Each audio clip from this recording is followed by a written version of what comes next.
Hello, my friend. I had to jump on here today to post this as you, like me, have probably weighed the incredible grief and felt the weight of our country with the events of Charlie Kirk's passing, as well as the shooting in Evergreen, which is really close to where I live and know so many people there. And I just wanted to share a few thoughts that I hope might encourage you as a leader in the marketplace.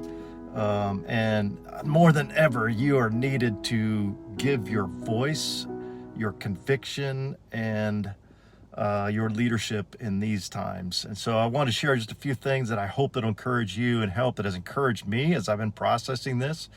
One, I believe, is that we leaders have to go first. We have to acknowledge the struggle, the grief, and the pain, and the process that it takes to help others just voice all that they're thinking and feeling.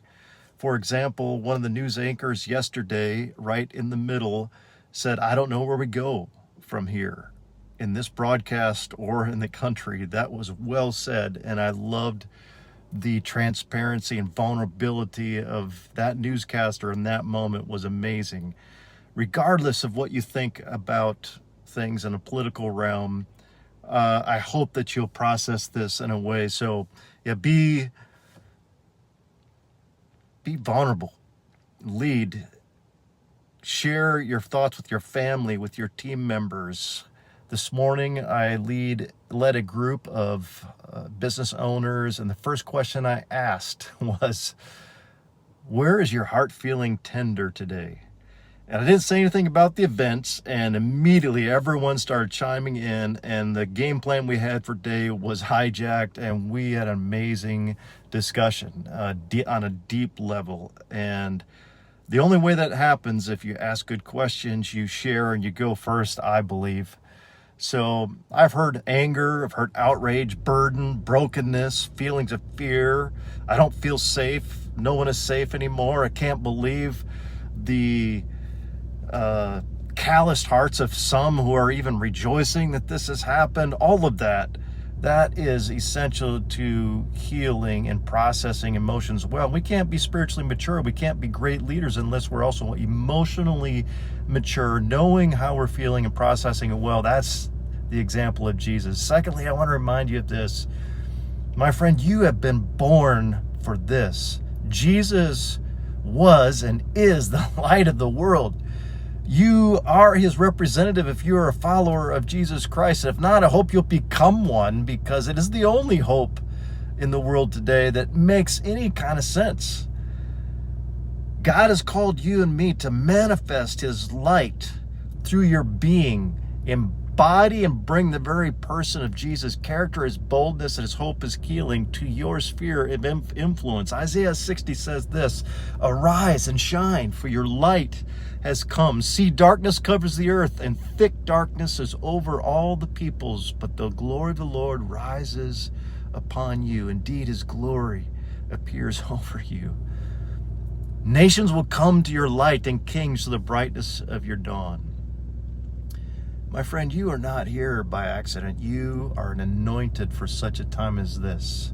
Amid cultural decay, moral disintegration, and tragic events such as we've experienced, marketplace leaders like you, and families and nonprofit organizations are absolutely essential to the answer.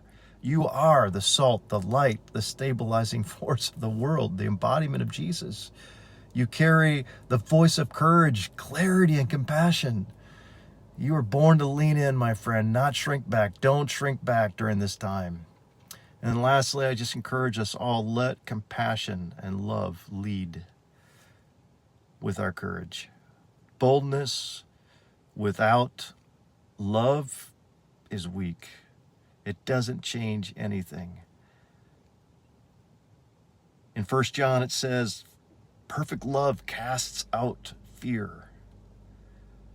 Paul said, above all else, put on a heart of love and forgiveness.